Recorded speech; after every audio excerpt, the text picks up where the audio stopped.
vamos a referirnos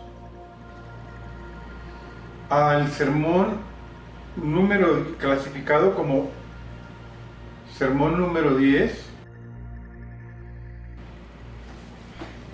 del Majjhima Nikaya, los sermones medios de Buda. Es conocido como el Satipatthana Sutra o el sermón sobre los fundamentos de la atención. Sati es atención, Patana camino y Sutra conocimiento. O sea, el conocimiento sobre el camino de la atención, que es considerado por Buda como el único camino que nos puede llevar a la liberación de la pena, del sufrimiento, de la aflicción, de las enfermedades, de la congoja, de la ignorancia. Bien, así está escrito aquí en el libro del Majjhima Nikaya, una traducción del Pali con introducción y notas de Amadeo Soleleris y Abraham Vélez de Sea. Es de Editorial Kairos. El sermón dice así: así lo he oído. En cierta ocasión, el bienaventurado estaba viviendo con los Kuru en una de las ciudades llamada Kanmasapana. Allí, el bienaventurado se dirigió así a los monjes. Monjes. Estos le respondieron: sí, venerable señor. Entonces el bienaventurado les dijo así: monjes, este es el único camino para la purificación de los seres, para la superación de la pena y de las lamentaciones, para la eliminación del sufrimiento y de la aflicción, para alcanzar el recto sendero, para realizar el nirvana, a saber, los 4 fundamentos de la atención. ¿Cuáles son esos 4? Aquí, monjes, un monje vive contemplando el cuerpo en el cuerpo, fervoroso, lúcido y atento, desechando la codicia y la aflicción de lo mundano. Vive contemplando las sensaciones en las sensaciones, la mente en la mente, los objetos mentales en los objetos mentales, de una manera fervorosa, lúcida y atenta, desechando la codicia y la aflicción de lo mundano.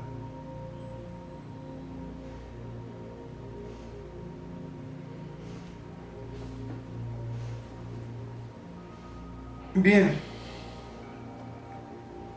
vamos a comentar un poco sobre esto que hemos leído de este sermón, los fundamentos de la atención.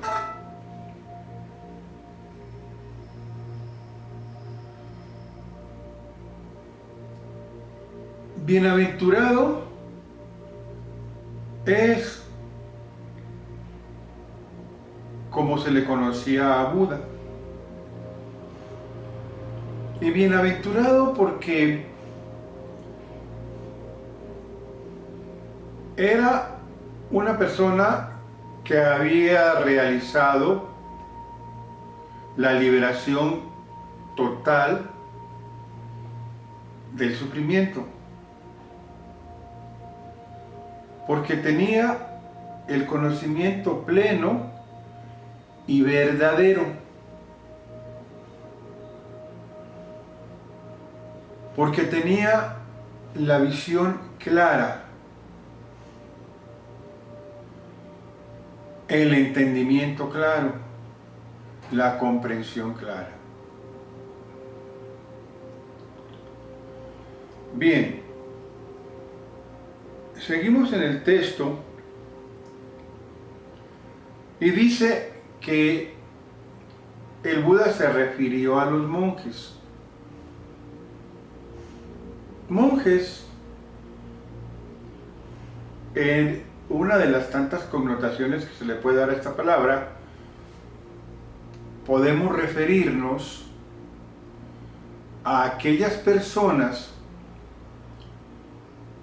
que según la tradición budista han dejado la vida del hogar por una vida sin hogar.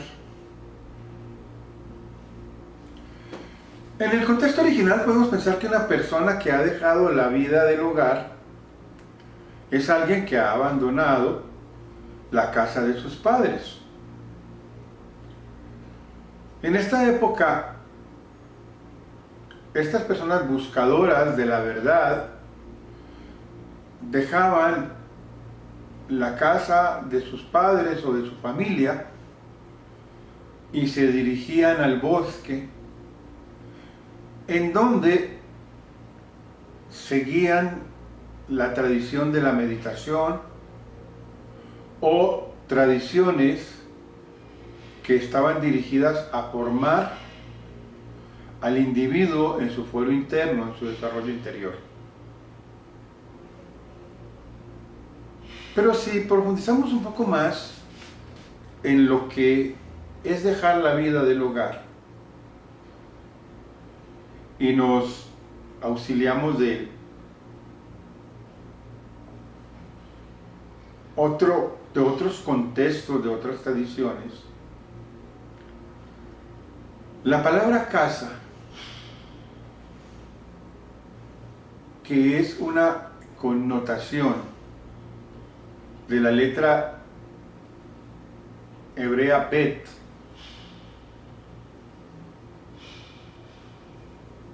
nos lleva a ver que una concentración, una casa, es un lugar, un punto en donde las fuerzas se concentran, en donde hay una reunión de inteligencias. Los sitios en donde las fuerzas o los elementos o las inteligencias se concentran son los puntos en donde la luz empieza su proceso de manifestación. La luz o la conciencia, la electricidad cósmica, emana de un punto y a través de un torbellino, a través de una vorágine de rotación, empieza a generar el mundo de la manifestación, conocido dentro del contexto budista y dentro de otros contextos como el mundo del samsara. O sea, la rotación de la rueda, la rotación del universo. Entonces, la vida del hogar sería la manifestación del universo. Abandonar la vida del hogar es abandonar esta ley cósmica o esta tendencia a la concentración de las fuerzas, a la concentración de las inteligencias para generar a partir de allí todo un proceso de manifestación y de transformación. En el contexto humano, el elemento que concentra las fuerzas es la personalidad humana.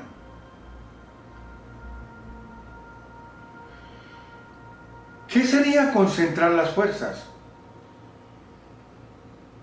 Bien, aplicar los elementos creadores en un punto.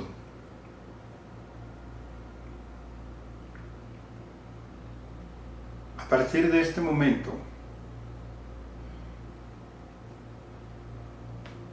se genera todo un movimiento generador. ¿Por qué? Porque la naturaleza de la manifestación es rotacional. Todo rota, todo cambia. Todo surge, cesa, y a partir de allí, un nuevo surgimiento que va a tener su desarrollo y su cesar.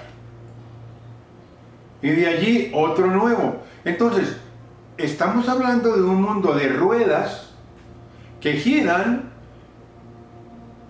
y que en su movimiento hacen que otras ruedas se muevan. Y así tenemos una manifestación de ruedas dentro de ruedas, todas girando, todas condicionando los movimientos de las otras ruedas con las que hacen contacto. Entonces tenemos un mundo de contactos condicionado y cambiante. Abandonar la vida del hogar es poder ver esta manifestación samsárica sin participar de ella, sin participar de su juego. El juego de la manifestación es consecuencia de la rotación, dijimos. Y en la rotación tenemos que hay dos fuerzas.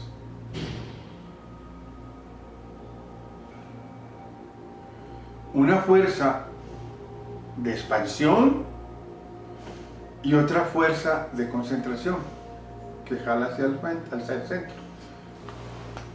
La resultante de estas dos fuerzas aplicadas en un punto generan siempre una tangente, pero como el movimiento rotatorio es dinámico, siempre esa tangente va a estar cambiando de dirección.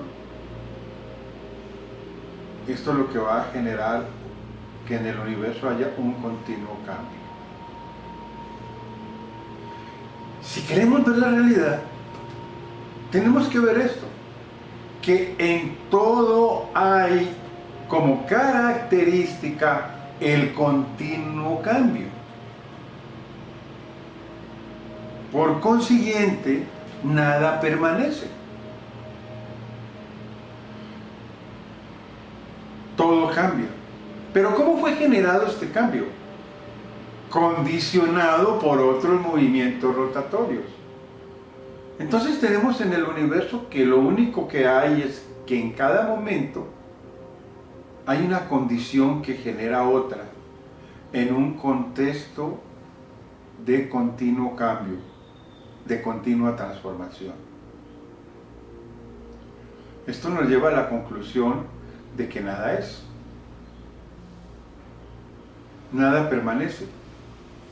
Si vemos que nada permanece, que nada es, dejo la vida del hogar. La vida en la que yo creo que las cosas son. En el que yo creo que las cosas permanecen.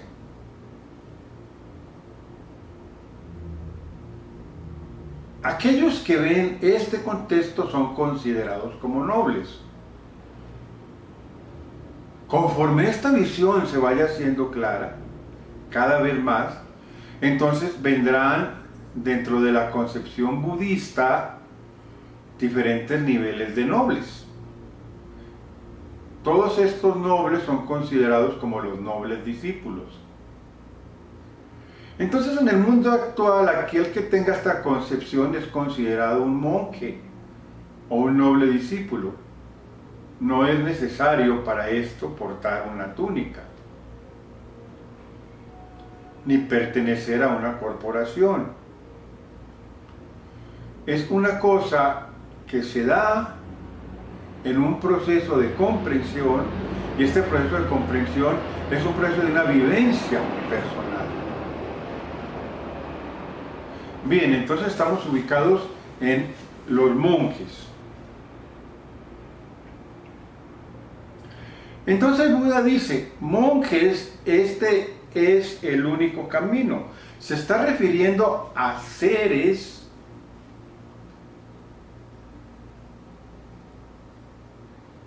que tienen como ideal o como meta en la vida la liberación. Se está refiriendo a los monjes.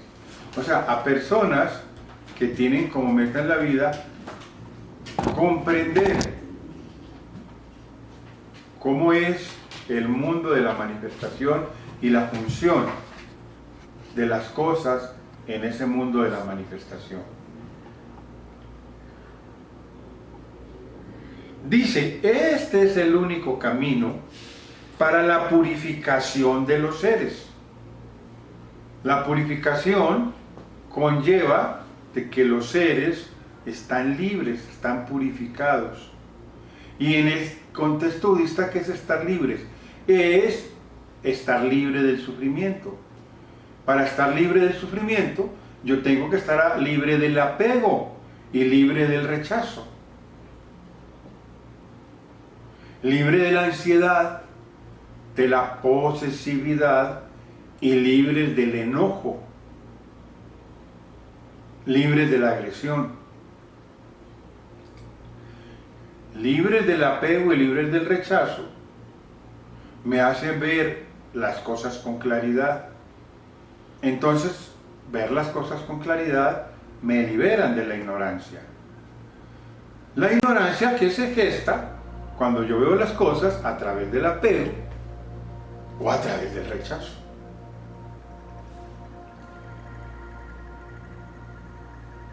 Entonces, este camino es el que me lleva a la purificación, a la superación de la pena, a la superación de la lamentación. Me lleva a eliminar el sufrimiento. ¿Y por qué me lleva a la superación de la pena? ¿De dónde fluye la pena? ¿De dónde fluye el sufrimiento? Sin el contacto con las cosas, el contacto que mis sentidos tienen cuando a través de los órganos de los sentidos hacen contacto con el objeto del sentido en cada momento.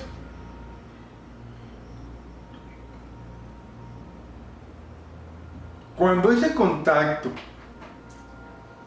es sentido y percibido, se genera un proceso mental. La idea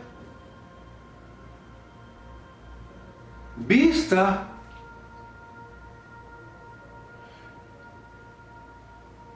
es algo que conozco. Cuando veo algo, tengo una visión de eso. Esa visión se va al mundo de la mente y allí es procesada por lo que conocemos como la subconsciencia. La subconsciencia no es más que el conjunto de historias, de memorias, de cuitas, de experiencias que hay en la mente. Toda esta información no solamente personal, sino generada en todo el contexto universal, es conocido como la subconsciencia. Es a través de la subconsciencia como yo me puedo conectar con toda la información que hay. La subconsciencia es algo así como que en los sistemas modernos de computación, la red. Entonces, en la red están todos los programas que se han subido. Toda esa información a nivel del ente humano es conocida como la parte subconsciente de su mente.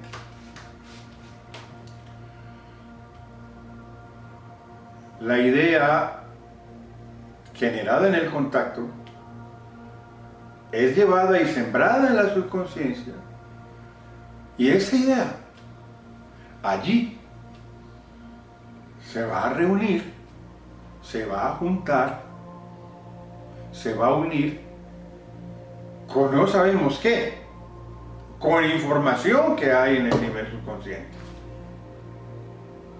Y luego regresa al nivel consciente por un proceso de imaginación como una visión, como algo que a través del razonamiento conozco.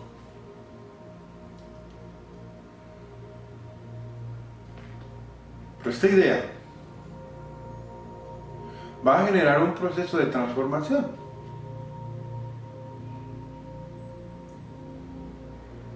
Esta idea, llevada al cuerpo, es inducida a través del sistema nervioso a todas las partes del cuerpo y a todas las células. Y va a alimentar esta respuesta de la mente a todo el cuerpo. Es la energía de vida, la energía vital que llega a todo el cuerpo, la que va a alimentar todas las células. Y todo es producto de lo que se alimenta. Entonces, esto que alimenta las células va a generar un proceso de vida en las células. Y así es como nosotros vamos teniendo en nuestro cuerpo una respuesta a través del proceso orgánico celular de lo que pensamos.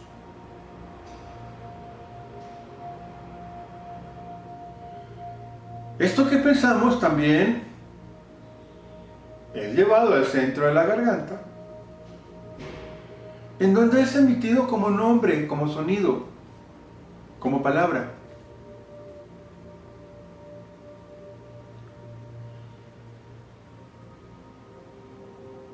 Tenemos dos cosas ahora: la palabra y las células o los órganos del cuerpo respondiendo a la energía que los ha alimentado, energía que viene a través de impulsos nerviosos desde el cerebro mismo. Esto lleva al cuerpo a una acción, tanto de palabra como de obra. Y estas acciones de palabra y de obra son las que hacen que se concentren en el entorno las diferentes energías magnéticas. Y así es como voy teniendo una vida, un entorno. Entonces vemos cómo el entorno se condiciona por todo un proceso corporal que es condicionado por todo un proceso mental que es condicionado por todo un contacto a través de los sentidos con el entorno. Entonces aquí vemos todo un proceso de condicionamiento, un entorno que condiciona la mente que condiciona el cuerpo que condiciona el entorno que condiciona la mente, y es todo un proceso repetitivo, cada vez más complejo, más completo. Y así es como vamos generando un mundo que nos rodea. Ahora, si el contacto, si la visión, si el momento en que el órgano del sentido entra a través de su acción en el contacto con el objeto del sentido, si en ese momento la visión tiene el tinte, está estructurada en el apego, está estructurada en el rechazo, la información que llega a la mente va a generar una respuesta que conocemos como deseo, como voluntad, como impulso volitivo. Y esa respuesta está estructurada en un proceso de ignorancia o de oscuridad porque fue generada por una condición de apego o de rechazo. Entonces la respuesta no es real. La respuesta no es clara. Si esa respuesta es generada por una visión de desapego, de no enojo, la imagen que genera es una imagen de libertad, no una imagen de esclavitud generada por el proceso anterior. Entonces aquí es como vemos que la atención es el único camino que nos libera de la pena, de la aflicción, generadas por una visión basada en el apego o en el enojo. También dice aquí el texto, bueno, el único camino para liberarme de la aflicción, de la pena, de la lamentación, para eliminar el sufrimiento, es el camino de la atención. Bien, ¿cuál es el camino entonces de la atención?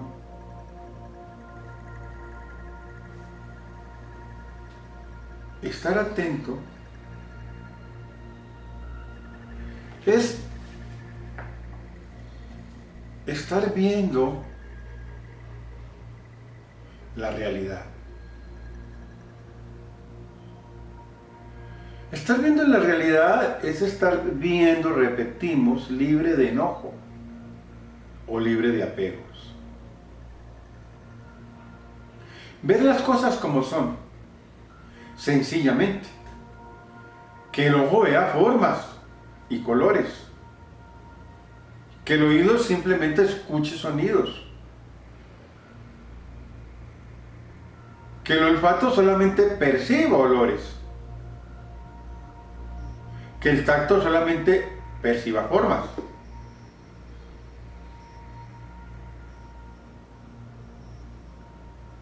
El gusto solamente sabores. Libres de todo un proceso mental. Esto sería como suspender el proceso mental, suspender la mente, parar el mundo de cosas que se generan a partir del apego o del enojo. Entonces esto me permite ver las cosas como son, en el mundo, tal cual son,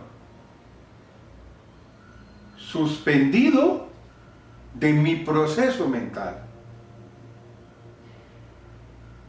Suspendo la mente. Cancelo los sentidos. Esto me lleva a ver las cosas tal cual son. Cancelar los sentidos es cancelar la respuesta de placer en los sentidos, de gusto o de disgusto. Contemplar el cuerpo en el cuerpo.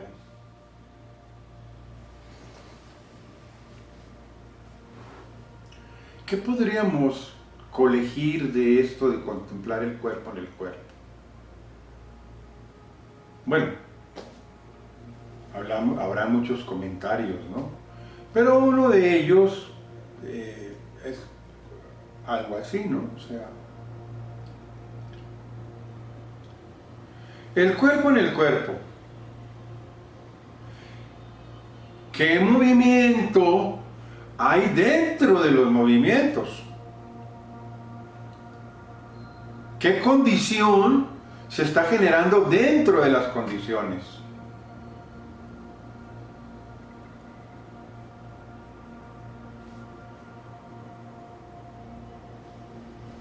¿Cómo el entorno actúa sobre el cuerpo y la mente? ¿Cómo el cuerpo y la mente actúan sobre el entorno? ¿Cómo la mente es condicionante del cuerpo y cómo el cuerpo es condicionante de la mente? La acción dentro de la acción.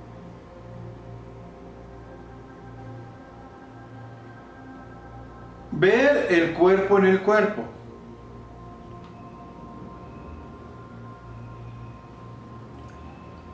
El objeto de meditación dentro del campo de la meditación. El objeto de contacto dentro y actuando en el cuerpo y en la mente que hacen contacto con el objeto de contacto, con el objeto de meditación. En el caso del budismo, la meta, el objeto de meditación es la libertad, la liberación del sufrimiento. Esa es nuestra meta. El cuerpo en el cuerpo sería cómo el entorno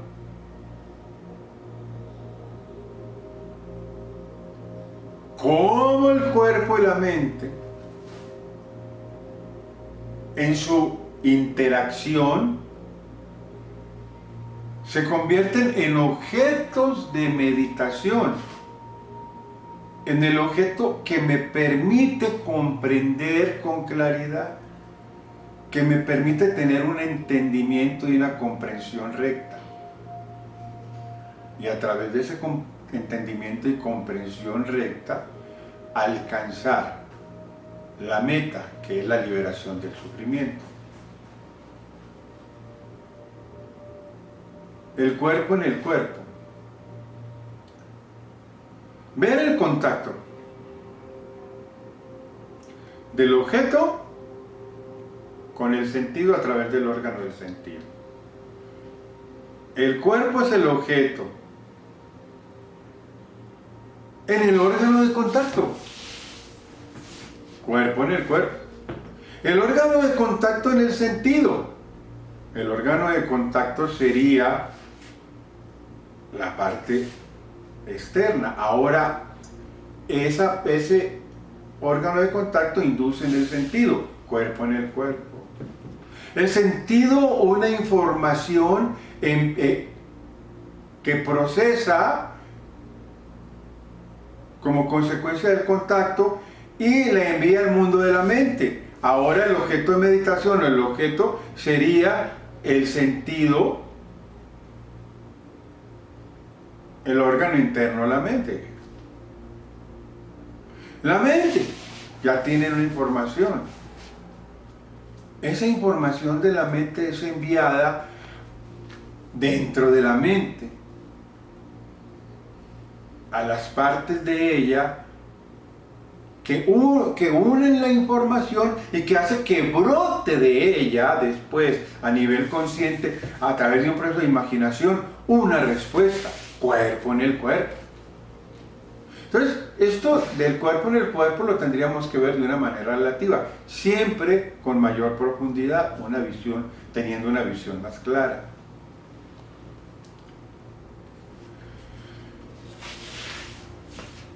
También habla de las sensaciones en las sensaciones. Como una sensación, producto del contacto, genera una respuesta agradable o desagradable. Sensación dentro de sensaciones que tienen como respuesta un proceso agradable o desagradable. Cuerpo en el cuerpo, la mente dentro de la mente. ¿Cómo está mi mente en el momento de la sensación, en el momento del contacto? ¿Qué ¿Cuál es el estado de mi mente? Tengo una mente congestionada por el apego, por el enojo, o tengo una mente libre del apego, del enojo. Y dentro de estos dos puntos hay muchas escalas. Una mente que se esfuerza por liberarse, una mente que ya no se puede superar, una mente que se está superando, pero que es superable. Una mente completamente libre, completamente desarrollada. Entonces, ¿cuál es el estado de mi mente? ¿En qué estado estoy dentro de este mundo mental? Que está ahora teniendo una percepción del contacto que se generó en el momento en el que el sentido se apoderó o asimiló el objeto con el que ese sentido hizo contacto. Estamos en la mente, ya. Pasamos por la sensación, ahora estamos en la mente. La respuesta de la mente. Los fundamentos de la mente dentro de los fundamentos de la mente. La respuesta de la mente ya la conozco. Hubo todo un proceso mental después de la percepción que me manda una respuesta. Esta respuesta es lo que brota de la mente, la respuesta mental. ¿Cómo esta respuesta mental actúa en el contorno de la mente, la estructura de la mente? La mente en la mente.